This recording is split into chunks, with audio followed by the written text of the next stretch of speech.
투자자 입장에서 빠르고 정확한 시황을 전달드릴 최경진의 퀵 시황입니다.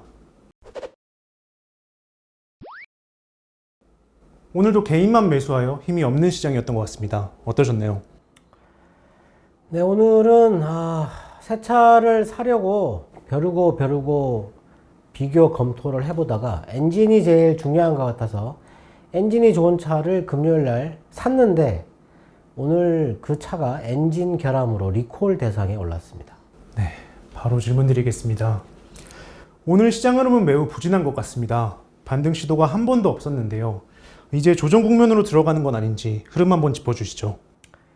네, 일단 오늘은 시장이 이렇게 갈 거라고 아침에 매도 나오는 걸 보고 대략적으로 오늘은 반등을 못 하겠구나 라고 생각을 했는데요. 일단 미국 시장이 금요일 날 좀 안 좋은 흐름을 보였습니다. 새벽 2시부터 밀리기 시작했던 것 같은데 특별한 뉴스가 없는데 빠진 이유를 한 3가지 정도로 추려본다 그러면 어떤 이유로 빠졌느냐에 따라 가지고 조정 기간을 조금 이렇게 생각해 볼 수 있을 것 같은데 지금 일단 오늘 나온 그런 우리나라 시장에서의 흐름을 보면 조정을 조금 대비를 해야 된다. 비중 조절을 좀 확실하게 이번에는 해줘야 된다. 라고 보시면 될 것 같고요. 먼저 미국 시장이 금요일 날 6월 소매 판매가 나왔는데 소매 판매는 생각했던 것보다 높게 나왔죠. 0.6% 나왔고 연율로 18% 정도 이렇게 증가한 걸로 나왔는데 그 뒤에 7월 소비자 신뢰지수, 미시간대 소비자 신뢰지수 같은 경우 기대치, 신뢰지수 이런 거 이렇게 종합적으로 나왔는데 전부 다 빠졌어요. 그냥 많이 빠졌는데 과거 지표는 좋았는데 지금 현재 지표가 안 좋다라는 얘기죠. 그리고 미래 기대치도 안 좋다라는 거. 이렇게 소비자의 소비 심리, 소비 신뢰 이런 게 안 좋아진 이유가 무엇이냐 하는 거죠. 그게 지금 3가지로 추측되고 있는데 하나는 오늘도 뉴스에 나왔었는데 지금 미국 경기가 2분기 정점을 찍고 3분기부터 이렇게 둔화된다라는 거죠. 2분기 성장률을 지금 한 9% 정도로 생각하고 있고 그 뒤에 이렇게 7%, 5% 이렇게 떨어지는 걸로 생각하고 있는데 정점을 지났기 때문에 빠진다라는 게 첫 번째 이유고 두 번째는 물가가 너무 높기 때문에 지금 소비 지표가 이렇게 나온 거다 이렇게 생각해서 지금 인플레이션이 꺾이지 않으면 계속 안 좋다 이런 식으로 생각할 수도 있을 것 같고요. 세 번째가 코로나 때문입니다. 코로나가 지금 접종률이 미국이 48%를 살짝 넘어가고 있는 정도 수준인데 더 이상 늘어나질 않고 있어요. 네. 트럼프를 지지하는 세력들은 거의 백신을 안 맞는 걸로 지금 계속 버티고 있는데 발표로는 지금 비접종자들의 확진자 수가 10% 정도 증가하고 있다. 상당히 좀 우려할 만한 속도로 빠르게 증가하고 있다. 이렇게 나와가지고 이것 때문에 또 조금 안 좋다. 이렇게 생각을 하는 것 같습니다. 거기다가 바이든 대통령이 소셜미디어, SNS에 대해서 좀 강하게 비판을 했어요. 페이스북 같은 그런 소셜미디어가 백신에 대해서 거짓 뉴스를 퍼뜨려가지고 접종을 막아가지고 많은 사람들이 죽고 있다. 이런 식으로 얘기를 했거든요. 네. 좀 상당히 강도 높은 그런 비난인데 일단 지금 이 백신 접종이 증가하고 있지 않은 게 시장의 악재다. 이렇게 보면 될 것 같고요. 그리고 바이든이 또 네덜란드 ASML 노광 장비 만드는 회사한테 중국에다가 장비를 판매하는 거를 지금 현재 금지시키는 지금 대기 중인데 승인이 안 나가지고 네덜란드 정부가 지금 승인을 보류한 상태여가지고 판매가 안 되고 있는 그런 것도 있고 그리고 테슬라 대항마라고 전기차 업체 리비안이라는 회사가 있는데 그 회사가 반도체 부족 현상 때문에 지금 출시를 9월 달로 아니면 하반기로 저기 뒤로 미룬다 이렇게 지금 픽업 트럭하고요 그리고 SUV 2개가 나오는데 이게 이제 9월 달 더 뒤로 미룬다 이런 얘기가 있었고 일단 제가 보기에는 지금 3가지 나온 뉴스 중에서 코로나가 제일 유력하다고 보는데 오늘 미국 시장이 끝나고 나서 전문가들 얘기들이 이렇게 줄줄줄 나오는데 거기에서 한 가지 조금 유독 눈에 들어오는 거는 코로나가 작년 4월 달 이후에 처음으로 시장에 영향을 주고 있다. 뭐 이런 식으로 얘기를 한 사람이 있어요. 저는 그 얘기에 공감을 하는데, 네. 코로나가 이제 영향을 주는 겁니다. 우리나라도 지금 많이 늘어나고 있긴 한데, 베트남이 오늘 4% 정도 빠졌는데, 지금 베트남이 1400포인트 고점을 찍고, 지금 오늘 1240포인트 정도 빠지고 있으니까, 거의 7월 2일 날이 고점인 걸로 보이는데, 그 이후에 지금 10% 이상 급락하고 있다. 베트남이 지금 하루에 3,000명 이상 늘어나고 있는데, 코로나가 지금 시장에 나쁜 영향을 주고 있다. 라고 보시면 될 것 같습니다. 네. 아직 제대로 된 실적 발표 전인데 미국 시장의 우려가 큰 것 같습니다. 코로나가 하락의 원인이라고 하셨는데 조정폭이 얼마나 될까요? 네, 일단 세 가지를 다 생각을 해봐야 될 것 같은데, 먼저 경기가 정점을 찍고 하락하고 있다라고, 이게 만일에 영향을 준다 그러면 이거는 좀 길게 봐야 되는 거거든요. 근데 전문가들은 이게 둔화가 되는 게 경기 후퇴가 아니다, 안심해도 된다, 뭐 이런 식으로 얘기하고 있지만, 현재 시장은 그렇게 보고 있는 것 같지는 않고요. 지금 오늘 미국채 금리가 오늘 아침에 1.264까지 빠졌어요. 뭐 지금 현재 미국채 금리의 하락은 수급 불균형 때문에 빠진다라고 보지만, 그래도 이렇게 급격하게 많이 빠지게 되는 거는 지금 경기 둔화 우려감이 반영이 된다라고 봐야 되고, 오늘 우리나라 금리도 지금 하반기에 한국은행이 금리를 인상하겠다라고 얘기를 했는데도 불구하고 오늘 1.975% 이렇게 떨어졌습니다. 네. 우리나라도 위험이 커져가지고 이렇게 이제 금리가 올라가는 그런 나라가 아니고, 지금 경기 둔화 우려 때문에 금리가 내려가는 안전자산 선호 현상이 반영될 수 있는 그런 정도의 흐름을 보이고 있는데, 이런 거는 사실 실적 발표가 8월 달 중순까지는 지속돼야 되기 때문에 그때까지는 계속 안 좋은 흐름을 보일 수 있다. 경기 둔화 우려가 만일에 안 좋은 거라면, 그리고 아마 9월 달 3분기가 끝나는 그 달 정도 돼가지고 아마 좀 뭔가 좀 기대하는 바람이 나타날 가능성이 있다, 이렇게 보시면 될 것 같고, 두 번째, 물가가 올라서 지금 현재 이렇게 안 좋다, 소비가 둔화되고 있다, 이런 거는 다음 달에 소비 신뢰 지표 이런 거 뭐 이런 거 나오면 바로 알 수 있어요. 그렇기 때문에 그런 거는 한 달 정도 이렇게 보시면 될 것 같고, 소비나 소매 판매 이런 거는 바로바로 매달 나오니까 그런 걸로 확인할 수 있을 것 같고요. 코로나는 이거는 조금 아주 단기에 적용을 받을 수도 있을 것 같고, 아니면은 뭐 조금 생각보다 길게 받을 수도 있는데, 차라리 그냥 짧고 굵게 그냥 반영을 받는 게 제일 좋은 거죠.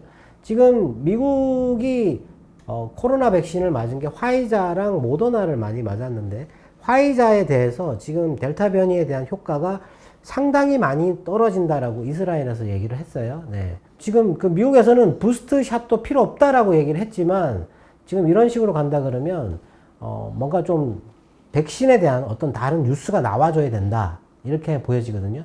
근데 이런 거는 사실 어떤 그 기간을 측정을 할 수가 없어요. 예상을 할 수가 없는데, 지금 당장 미국인들이 백신을 맞으러 우르르 달려가는 그런 상황이 아니기 때문에 뭔가 이게 좀 기대하기가 좀 어렵지 않을까 싶기도 한데, 지금 지난번에 5월 달에 그리고 6월 달에 시장이 약간 주춤했던 그 시기가 있는데, 그때를 뚫고 내려가지는 않을 거라고 봅니다, 지금 현재. 예. 그리고 경기가 둔화되는 게, 저는 경기가 둔화되는 게 아니라고 보는데, 지금 이거는 기저효과 같은 게 있어요. 작년에는 셧다운 때문에 경제 성장률 자체가 너무 낮았습니다. 그래서 2분기가 제일 안 좋았던 때잖아요. 지금 이번 분기를 9.1% 정도 예상을 하고 있고, 3분기가 7%, 4분기가 5.4%, 그리고 내년 1분기가 3.8%, 그 다음이 3.3%, 이렇게 천천히 내려가는 걸로 생각하는데, 이 숫자가 계속 둔화돼서 내려가는 게 아니고, 셧다운 됐다가 조금 개방하고 이렇게 해서 이게 점점점 높아지잖아요. 그거 대비해서 이게 떨어지는 거거든요. 네. 그걸 생각을 해야 되는데, 이 숫자에 함정이 있어요. 그래서 그거를 생각하면 성장률이 거의 유지되는 걸로 봐야 되는 거거든요. 네. 그렇기 때문에 그거는 이걸 둔화라고 보면 안 되는데, 계속 뉴스에서 이렇게 둔화라고 얘기를 하게 되면 이게 사람이 심리적으로 영향을 미치게 된다, 이렇게 보면 되는데, 거기다가 또 코로나가 또 뭐 이렇게 나온다고 얘기하니까, 예, 불안한 데다가 계속 이렇게 쿡쿡 찌르는, 옆구리를 쿡쿡 찌르는 그런 효과가 있다라고 보시면 될 것 같고요. 제가 볼 때 뭐 큰 걱정을 하거나 뭐 그럴 필요는 없는데, 조금 더 좋은 기회를 잡으려고 한다면 사실 오늘 아침에 일단 매도를 하는 게 맞습니다. 매도를 해가지고 분위기가 안 좋아요. 금요일 날 제가 그 두 명의 정책자의 발언이 분위기가 약간 미묘하게 바뀌었다라고 말씀드렸잖아요. 예. 그렇게 안 좋을 때는 살짝 현금을 조금 들고 있다가 기회를 노리는 게 중요하겠죠.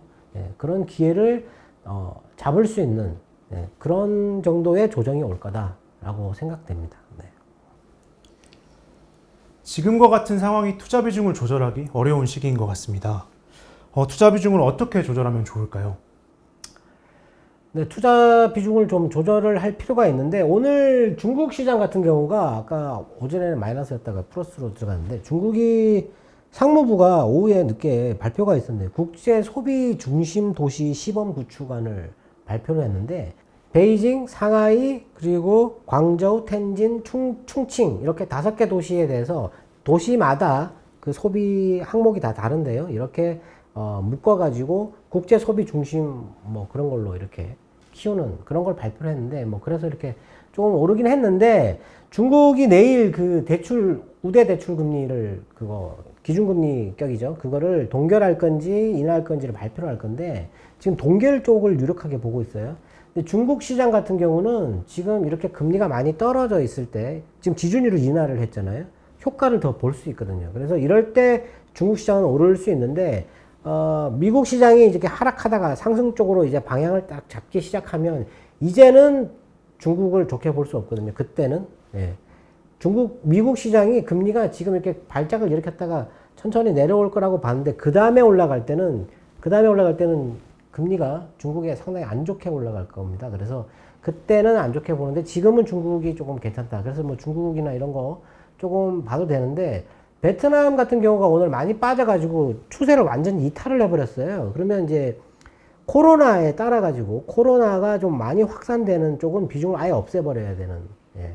비중을 아예 없애버려야 됩니다. 좀 비중을 조금만 가지고 있는다, 이런 거 필요 없이 아예 없애버려야 되는 그런 식으로 가야 되고, 나라별로 국민들이 백신에 갖는 거부감이 어느 정도인지 그거 한번 찾아볼 필요가 있어요. 이번에 뭐 이탈리아 같은 경우도 이번에 그 축구 1등 해가지고 우승해가지고 지금 그거 뭐 축제하다가 코로나 또 확산됐잖아요. 네. 뭐 그런 거 안 좋은 거거든요. 코로나, 근데 백신 안 맞으려고 하잖아요. 지금 그 서방에 있는 나라들은 백신을 안 맞으려고 하거든요. 네. 근데 우리나라는 백신을 이제 많이 맞으려고 해요, 이제. 예.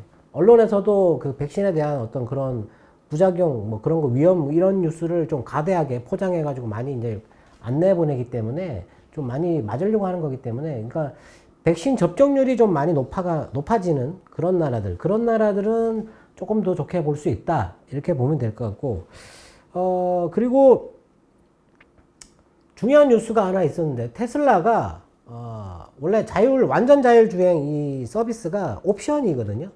그게 물리적인 어떤 기계가 있어요. 그러니까 그 GPU 칩을 달아야 되고, 뭐 레이더 달고 뭐 하는 그런 게 있는데, 그거 외에 시스템적으로, 그 소프트웨어적으로, 그걸 또 분석해서 판단하는 그런 그 서비스가 있는데, 그거를 월 구독을 한다고 했습니다. 이제 옵션으로 안 달고, 네. 월에 $199. 20만원 조금 넘는데, 네. 1년이면 한 250만원 정도 되는 거죠. 네. 1년에 그 완전 자율주행 서비스를 내가 차를 타려면 250만원씩 내야 되는 거예요. 네. 상당히 중요한 뉴스거든요. 네. 완전 자율주행이 이제 서비스로 나온다라는 겁니다. 물리적인 어떤 그런 거를 달기만 하면 서비스를 받을 수 있는, 네. 테슬라 차가 아니더라도. 그렇죠? 네. 이게 중요한데, 이 뉴스가 지금 현재 전문가들은 완전 자율주행 이슈는 내년이 각광을 받을 것 같다라고 얘기를 했는데, 지금 이런 뉴스가 나오면 이제 이쪽으로도 좀 봐야 되는데, 지금은 사실 반도체 부족 현상 해소 때문에 오늘 뭐 반도체 소재들만 쭉 올랐잖아요. SK 머티리얼즈, 뭐 덕산 테코피아, 뭐 이렇게 OLED 쪽, 이녹스 첨단 소재, 그리고 뭐 PI 첨단 소재, 이거 소재들만 올랐어요. 그러니까 반도체 부족 현상이 해소가 되면 반도체 매출이 이제 많이 빨라지게 많이 늘어날 거다라는 것 때문에 소재가 일단 늘어나는 거고, 그 다음에 반도체가 재미없다 이렇게 하니까 이제 계속 2차 전지 가는 겁니다. 2차 전지만. LNF, 그 다음에 에코프로 BM 너무 많이 오르죠. 네. E&D, 코스모 신소재, 코스모 화학, 그리고 뭐 이녹스, 대한유화, 대주전자재료 뭐 많이 쭉 있어요. 그 ETF 안에 쭉 들어간 종목들이 있거든요. 그거 다 올라가는 건데, 이런 것들은 너무 비싸니까 못 산다 그러면 이제 그 ETF를 사는 건데, 이런 게 지금 테마 추세를 형성해가지고 강하게 뻗어가고 있어요. 지금 한 2주째 올라가고 있는데 ETF가 한 8% 정도 올랐습니다. 지금 벌써. 네. 그러니까 이런 쪽으로. 근데 분산을 하게 되면 수익률이 많이 떨어지거든요. 이런 때는 분산하는 게 아니고 2차 전지에 간다 그러면 거기에 그냥 좀 많은 분량을 투자를 해가지고 수익률을 좀 끌어올리는데, 주식이 너무 비싸니까 ETF로 투자를 해도 된다라는 거죠. 네. 그렇게 좀 집중해 줄 필요가 있고, 그 다음에 오늘 같은 경우는 또 수소 연료전지, 유럽에서 그 고속도로마다 150km 단위로 충전소를 이제 지어야 된다. 수소 쪽을 2차 전지보다 더 멀리 봤는데 같이 간다라는 거죠. 예. 그래서 오늘 수소 쪽도 두산 퓨얼셀하고 비나텍, 그리고 뭐 상하프론테크, 일진다이아 뭐 이런 거 다 올랐는데, 뭐 그런 쪽도 같이 보면 좋다. 뭐 이렇게 생각할 수 있는데, 주도 업종이 있습니다. 주도 업종. 예. 지금 주도 업종은 반도체하고 2차 전지밖에 없어요. 그러니까 뭐 수소 연료 전지, 그러니까 친환경 에너지 뭐 이런 것도 있지만 하여튼 그런 거밖에 없거든요. 그거 외에는 비중을 안 나누는 게 좋습니다. 예. 안 나누는 게 좋고, 그리고 종목에 대해서 가격이 너무 부담스럽다. 지금 너무 비싸거든요. 2차 전지는. 부담스럽다고 할 때는 ETF로 가는 게 좋고, 네. 그렇게 해서 집중해서 지금 투자를 하는 게 좋고, 그리고 반도체가 이제는 바닥이다라고 생각할 수 있을 그런 어떤 움직임이 나올 건데, 그때 이제 반도체 쪽으로 비중을 조금 늘려잡는 그런 식으로 가는 게 맞지 않을까. 근데 이제 시장이 이렇게 조정을 받는데, 과연 그런 비중 조절이 맞느냐? 예. 시장이 이렇게 빠져도 2차 전지는 계속 올라가지 않습니까? 예. 지금 시장이 이렇게 빠지는 게 반도체 때문에 빠지는 거잖아요. 네. 그러니까 시장이 경기가 둔화되는 게 아니고 구분해서 가는 거기 때문에, 예, 구분해서 그렇게 대응을 하시면 되지 않을까 싶습니다. 네. 오늘도 투자자분들의 궁금증이 해소되었길 바라겠습니다. 네, 많이 기대를 했는데 갑자기, 예, 분위기가 냉각되는 그런 정말 불운한 그런 상황을 맞았는데, 이런 거를 뭐 두려워하거나 뭐 이렇게 할 필요는 없고, 다만 새로운 기회를 잡을 수 있는 그런 상황으로 활용하시면 될 것 같습니다. 네, 저희는 여기서 인사드리겠습니다. 지금까지 최경진의 퀵시황이었습니다. 감사합니다.